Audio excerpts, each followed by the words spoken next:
O ano era 1981 em Aurora, Illinois, um subúrbio localizado na fria Chicago. Chuck chegava em sua casa após um dia exaustivo de trabalho, esperando encontrar a sua linda e jovem esposa Cheryl Lynn Hall. Mas o que ele viu dentro daquela casa marcaria para sempre a sua vida. Hoje contaremos a história da jovem Cheryl, como era conhecida pelos mais íntimos, que teve os seus sonhos interrompidos precocemente de uma maneira brutal. Então, se você gosta desse tipo de conteúdo, casos criminais, mistérios e sobrenatural, eu sugiro que você se inscreva no nosso canal e deixe o seu like, que isso ajuda demais eu a trazer mais conteúdos para vocês. Então, dados os recados, bora pro vídeo.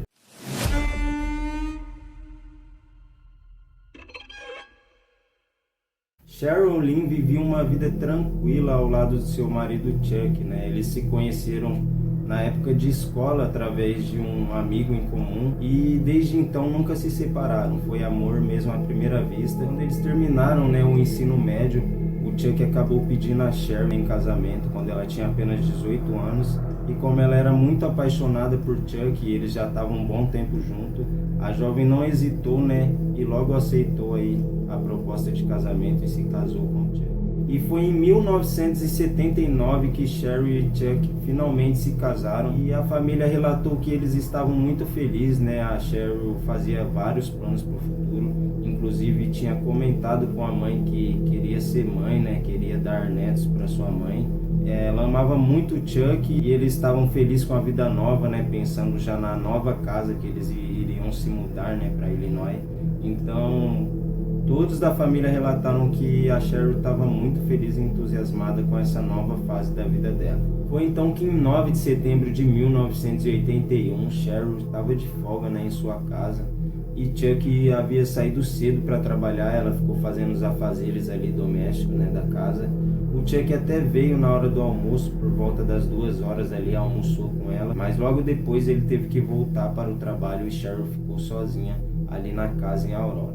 E ao fim do expediente, Chuck, ao retornar para sua casa ali, já estava cansado, o dia tinha sido longo para ele. Ele apenas queria encontrar a sua esposa ali na sua casa, preparando o jantar, mas ele já reparou logo de início que algumas coisas estavam fora do lugar, algumas coisas jogadas no chão, algumas roupas também espalhadas. E então ele resolveu chamar pela sua esposa e a Cheryl não respondia, então ele resolveu subir as escadas. E foi quando ele encontrou Cheryl ali pendurada com um fio pela garganta, uma cena brutal que nunca mais sairia da mente do marido de Cheryl. Ela estava com um fio de ferro, enrolado em volta do seu pescoço e pendurada na maçaneta da porta. Então, vocês já podem imaginar, como deve ter sido traumático. Por volta das 8 da noite, o Chuck mesmo se encarregou de dar a triste notícia para a mãe de Cheryl, sobre o que tinha acontecido com a sua filha. E ao chegarem no local, os investigadores ali, os médicos,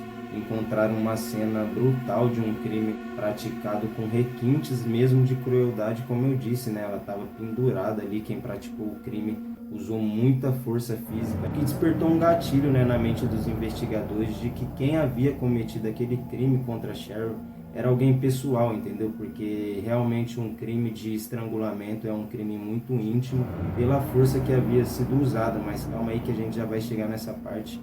É um assunto para a gente explicar um pouquinho mais para frente da história. Bom, o Chuck, ali por ser o marido e por ser o último a ter visto Cheryl com vida, foi levado a interrogatório. Chuck então passou por várias horas de interrogatório e, segundo testemunhas relatam, foi todo um processo bem desconfortável para ele, porque ele estava bastante irritado aí, porque as pessoas estavam desconfiando dele. Segundo ele, ele amava muito a esposa e jamais faria algo para machucá-la. E o depoimento dos familiares também apontavam para essa linha, A própria irmã de Cheryl disse no seu depoimento que não acreditava que Chuck pudesse ter feito algo de ruim ali para sua irmã, Todos ali falavam que ele era uma boa pessoa e que ele amava muito a Cheryl e jamais seria capaz de matá-la. Bom, e com todos esses depoimentos ao seu favor e com o álibi confirmado de que ele estava no trabalho no momento do crime, Chuck foi liberado e descartado como suspeito. Bom, então os policiais concentraram as suas investigações ali no local do crime, em busca de possíveis pistas que levassem ao assassino de Cheryl Lynn. Chegando lá, os investigadores encontraram várias digitais borradas e eram impossíveis de serem identificadas. Eles também notaram que Sherry Lee tinha escoriações em suas mãos e joelhos, o que indicava um sinal de luto. Ela havia lutado contra o assassino pela sua vida. Debaixo das suas unhas foram encontrados vestígios de sangue do possível assassino, já que o DNA não era dela. Guarde bem esse detalhe que vai ser muito importante no final dessa história. Os investigadores então decidiram montar uma linha do tempo para saber em qual horário Sherry teria sido morta naquela tarde. E a linha do tempo ficou da seguinte maneira.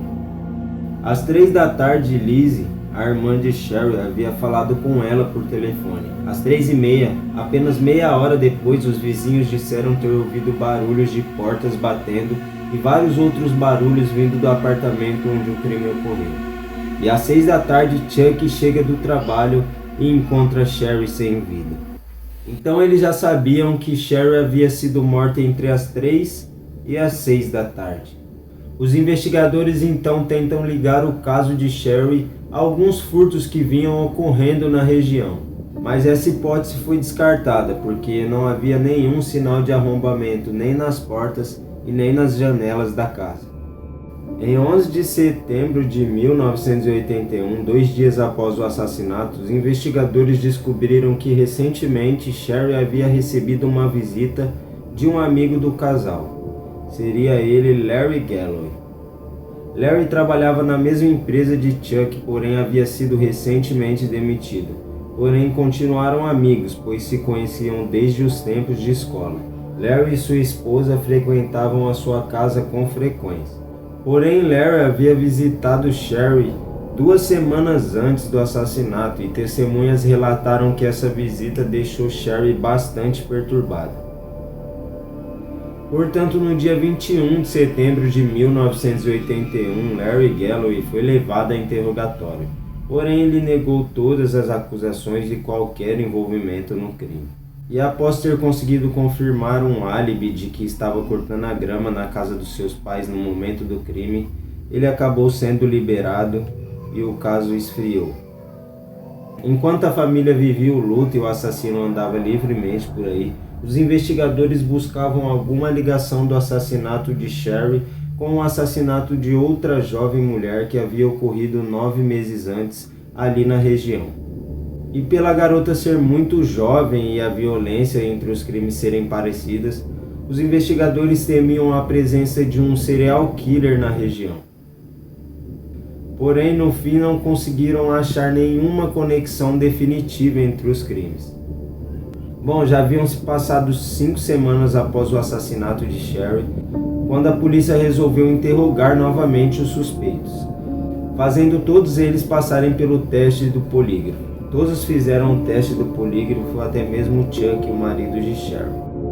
Porém, apenas uma pessoa se recusou a fazer o teste, Larry Galloway, o que soou muito suspeito na época, mas ele ter se recusado a fazer o teste não era o suficiente para incriminá-lo, então o caso acabou sendo arquivado. Um fato que me chamou a atenção nesse caso foi a insistência por parte da família em tentar encontrar o assassino de Sherry. Eles iam uma vez por mês na delegacia cobrando os investigadores por respostas. E a mãe de Sherry chegou a ligar para Larry e dizer que um dia ele pagaria por tudo que ele havia feito. E Larry simplesmente respondeu dizendo, manda ver. Em 1997, 16 anos após o crime, a família em um ato de desespero procurou a mídia em uma tentativa de reacender o caso. E de alguma forma deu certo, os jornais começaram a divulgar aquela história, as pessoas começaram a se sensibilizar com o caso e por fim a polícia decidiu dar uma nova olhada no caso. E novamente todas as investigações se concentravam em Larry. Na época o seu álibi foi derrubado por relatos de testemunhas, então os investigadores chegaram à conclusão de que Larry era suspeito o suficiente para pedirem um exame de DNA, que em 1997 já estava bastante avançado.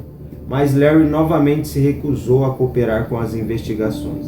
Na época, os promotores tentaram expedir uma ordem para que ele fosse obrigado a fazer o DNA, mas os advogados de Larry conseguiram suspender, alegando falta de provas o suficiente. Apesar de ter um suspeito, sem o DNA era impossível provar a suposta culpa de Larry. Então o caso novamente foi arquivado.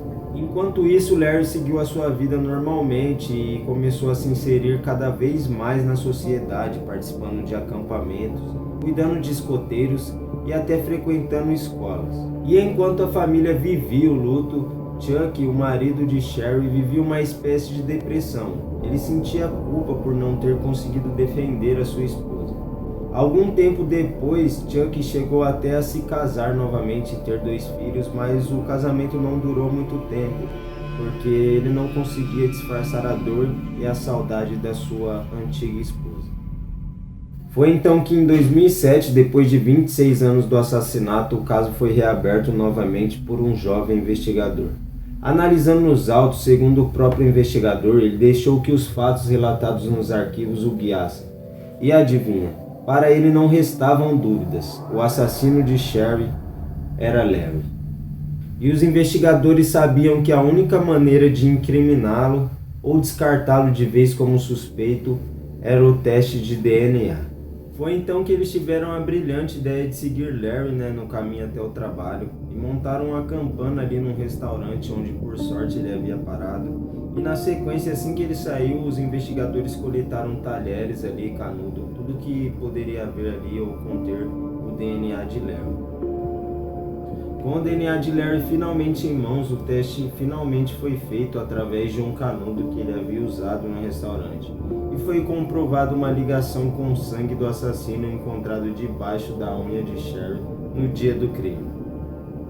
Bom, com essa prova em mãos, os investigadores conseguiram expedir um mandato de prisão contra Larry. E na sequência foram até o seu trabalho, que ficava numa estação de trem.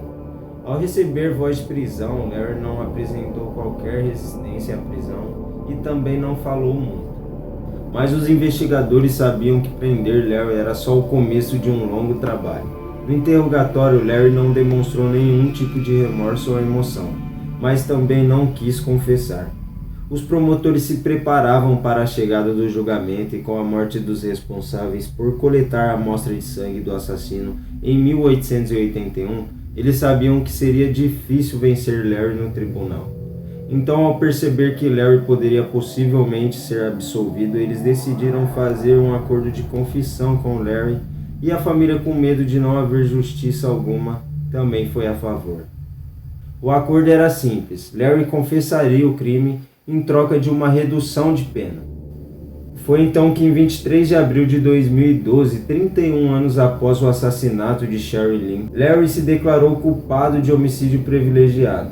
O juiz o sentenciou a 10 anos de prisão, mas Larry acabou saindo antes mesmo de completar 5 anos, por bom comportamento.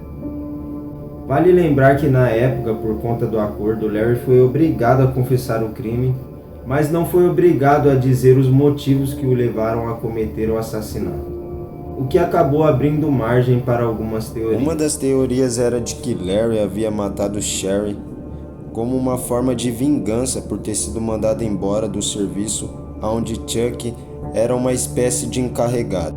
Uma teoria que também ganhou força na época era de que Larry era apaixonado por Sherry e naquela tarde teria tentado uma investida. As coisas teriam saído do controle de Larry e ele cometeu o assassinato como uma forma de queima de arquivo. Bom, o que realmente aconteceu naquela tarde em Illinois, jamais saberemos. Mas uma coisa é certa, que este caso nos deixa um lembrete. O perigo pode estar mais perto do que possamos imaginar. Bom, este foi o caso de hoje, espero que tenham gostado. Se gostou, deixa o like, se inscreve no canal. Este vídeo deu um trabalhão para fazer, pois eu edito tudo por um celular, mas eu gosto de trazer as coisas bem trabalhadas e bem editadas para vocês. Então, se vocês gostaram, deixa o like, é de graça e me ajuda a trazer novos conteúdos para vocês. Valeu, um abraço e até a próxima.